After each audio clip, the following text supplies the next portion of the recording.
పూర్వజన్మ కృతం పాపం వ్యాధి రూపేణ పీడ్యతే అని చెప్తుంటాం. పూర్వజన్మలో చేసినటువంటి పాప పుణ్య ఫలితాలు ఏవైతే ఈ జీవితంలో జాతకుడికి రోగము అనారోగ్యము సూచిస్తాయో, అదేవిధంగా ఈ శని అనుకూలంగా ఉండేటువంటి సమయంలో చేసినటువంటి కర్మలు ఈ ప్రతికూల సమయాల్లో ఫలితం చూపిస్తాయి. ఓకే, ఇప్పుడు పూర్వజన్మలు చేసినటువంటి కారణాలు కొన్ని ఉంటాయి. మనం ఉదాహరణ చూస్తుంటాం. ఎటువంటి వ్యసనాలు ఉండవు వాడికి, డిసిప్లిన్గా ఉంటాడు ఈ జన్మలో. కానీ పూర్వజన్మలో కొంత రుణం మిగిలి ఉంది, చేసినటువంటి పాపం ఉంది, అనుభవించాలి. అదేమో ఈ శరీరంలో అనుభవించాలి.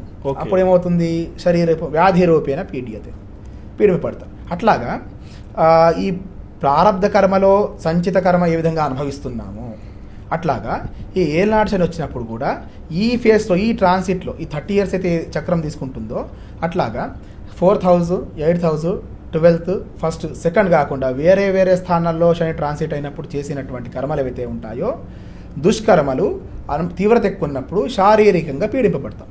తచ్చంతి ఔషధై దానై జపహోమ సురార్చని అన్నారు.